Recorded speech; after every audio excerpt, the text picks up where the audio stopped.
Welcome to Content Creation 101. In Lesson 3, we will be talking about Part 2 of writing and promoting your blog post. Believe it or not, content creation and editing is actually one of the easiest parts of blogging.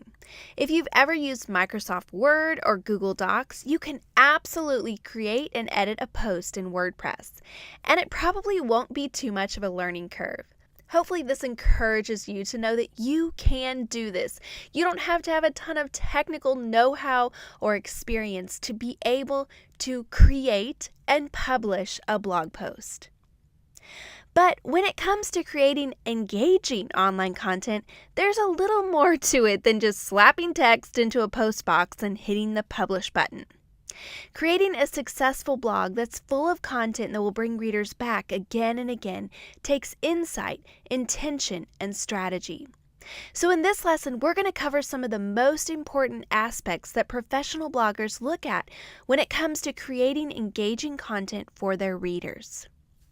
In this lesson, we'll be covering editing your post, we'll be talking about adding social media and SEO, we'll be talking about how to promote your post on social media, and also why you should promote your post with live video. So let's dive right in. When you're editing your blog posts that you've written, you need to realize that readability is the most important thing. We talked about this some in Lesson 1, but I want to go over this again because I cannot stress this enough.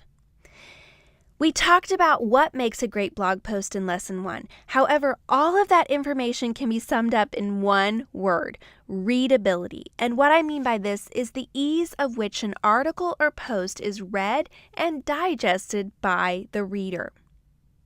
Your ultimate goal is that you want it to be easy for people to read your post and easy for them to be able to take it in and for them to understand it and for it ultimately to impact their life in some positive way.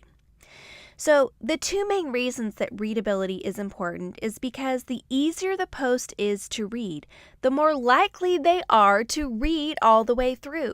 And isn't that what you want? You don't want someone to start and then stop reading after the first paragraph or halfway through. You want them to read the whole entire thing. So the easier that you can make it for them to read it, the more there is a chance that they're actually going to read the whole post.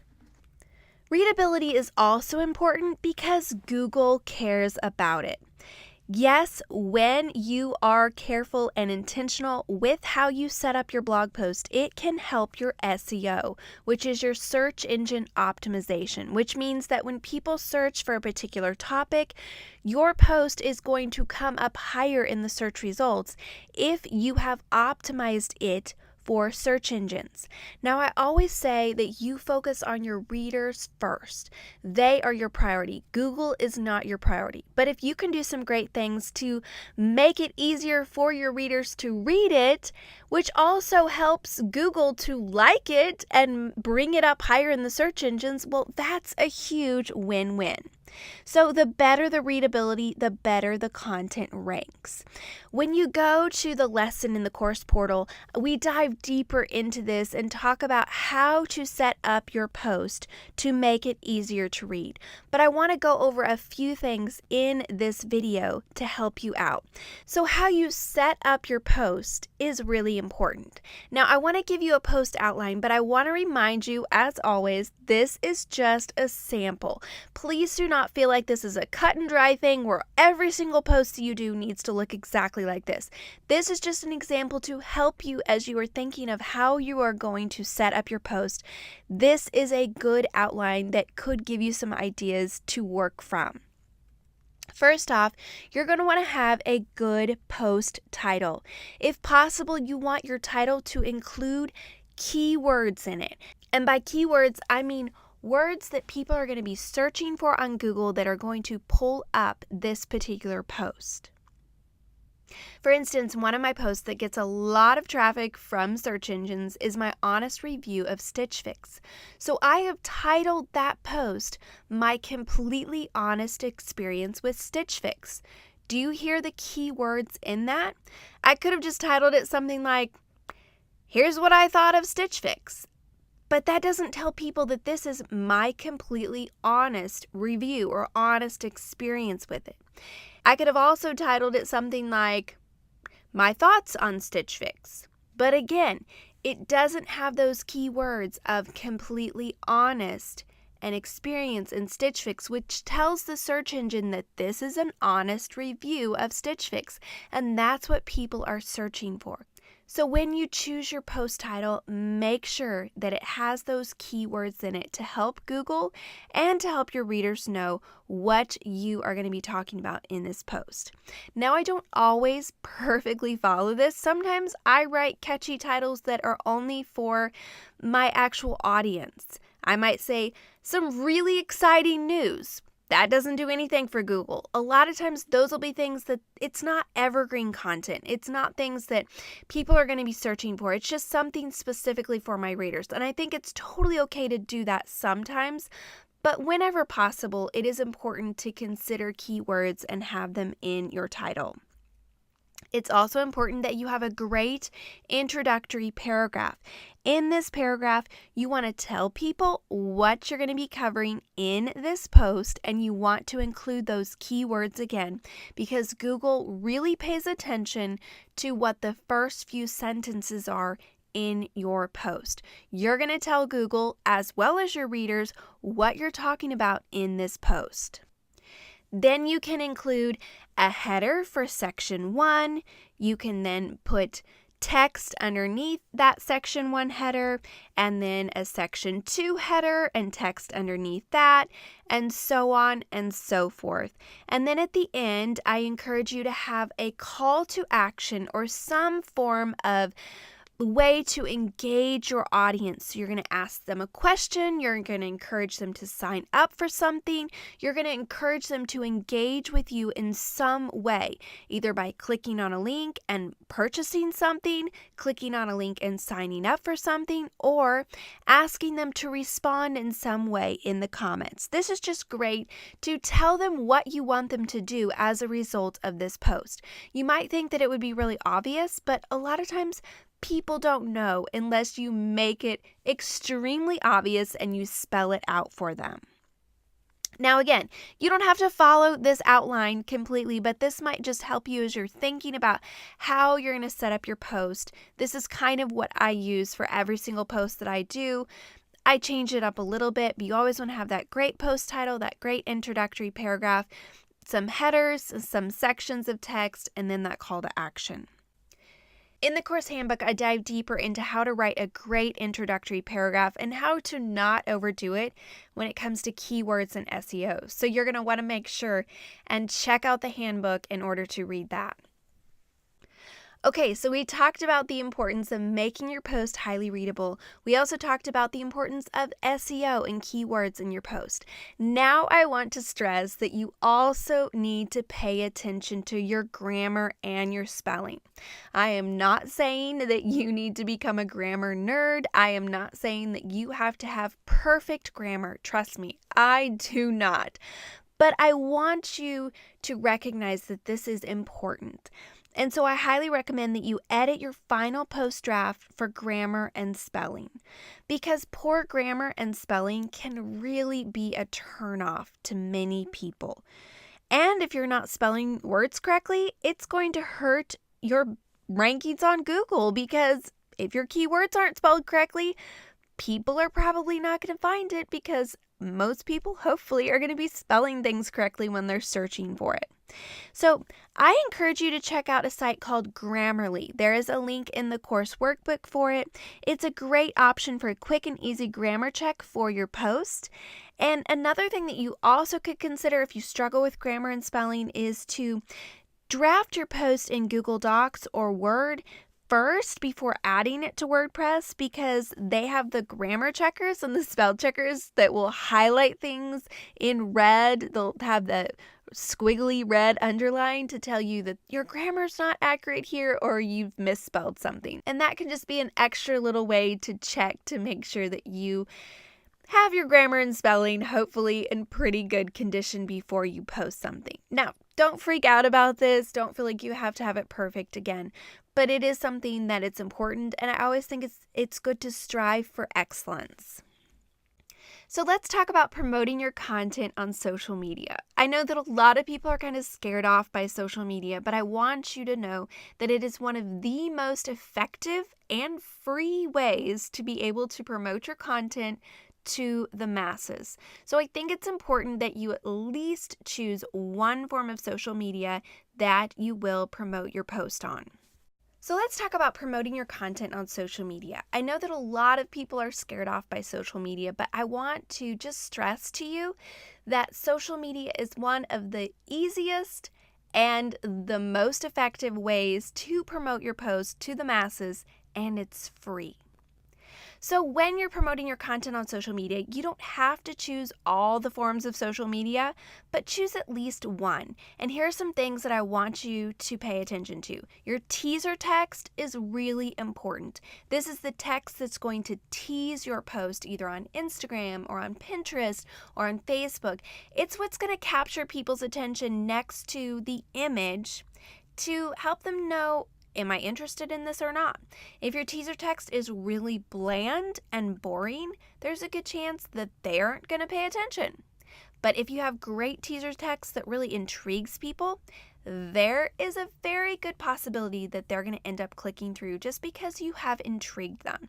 Now, you want to make sure that there's no clickbait going on, that you're not promising something that you're not delivering on, but you can always come up with some creative ways to have teaser text that's going to make people want to click through. And hey, if you can't come up with any creative way to tease your post in the teaser text, maybe you need to go back to the drawing board and come up with a post that's a little bit more original or a little bit more unique so that you can also create teaser text for it that's going to be true to what the post is about.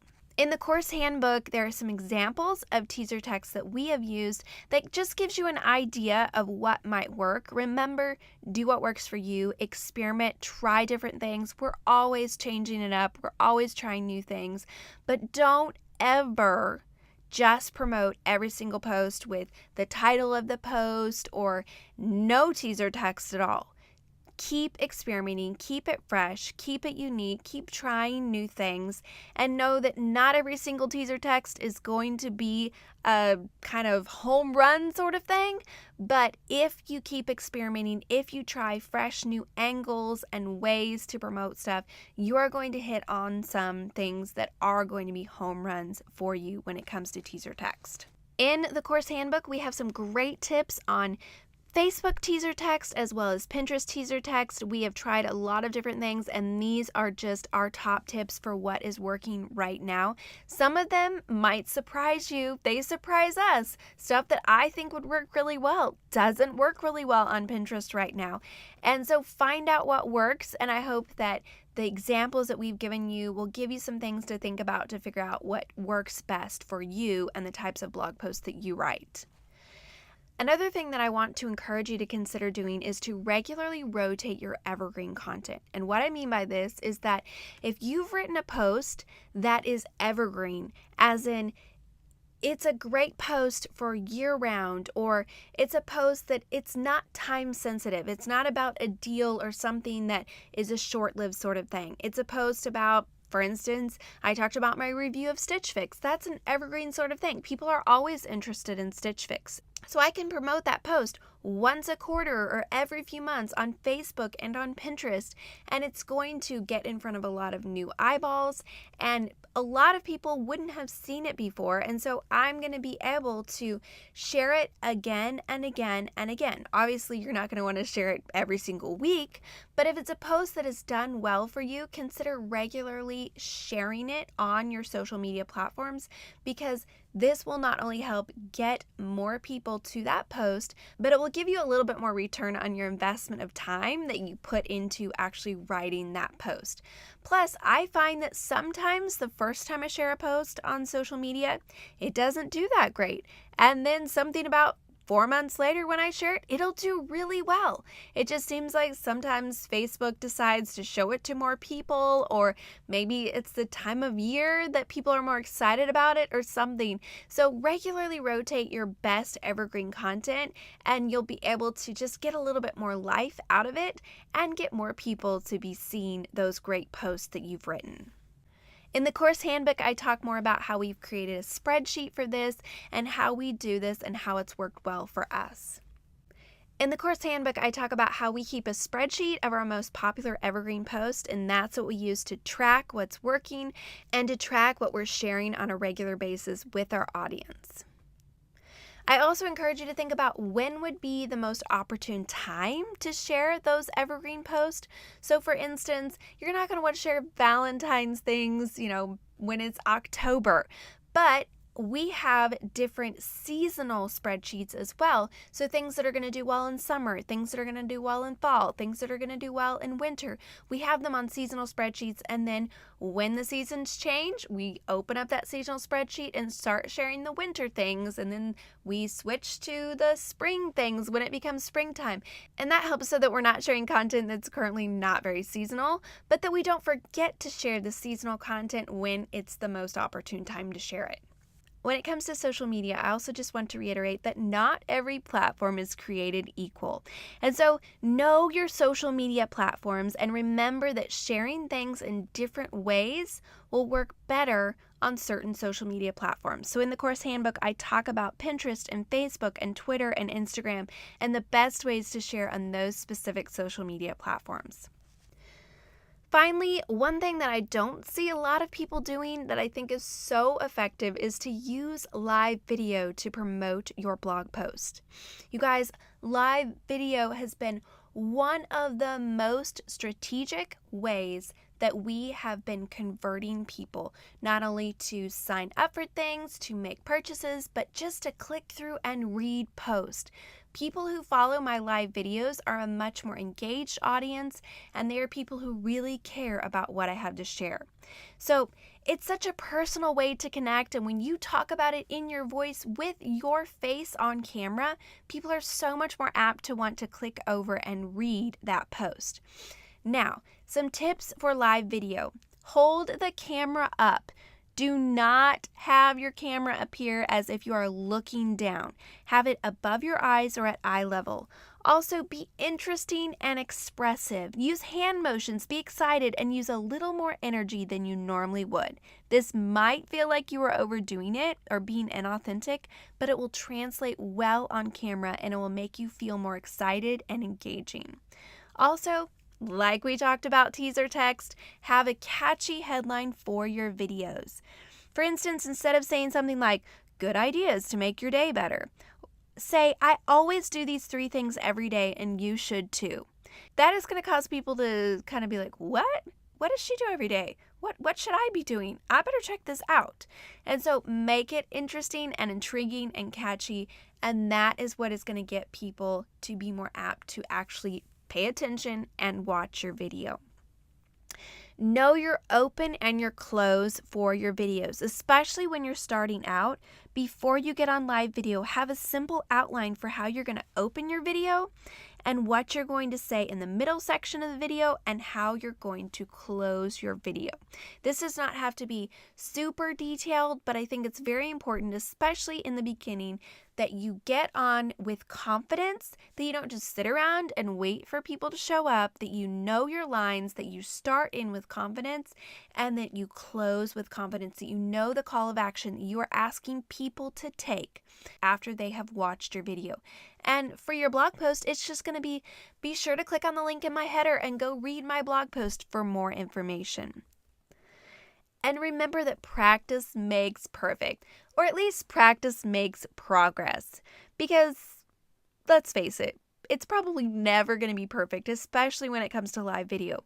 But the more you practice, the easier it's going to get. And it's scary to put yourself out there. I know. I totally get it. I was shaking so much those first few weeks when I made myself go on live video.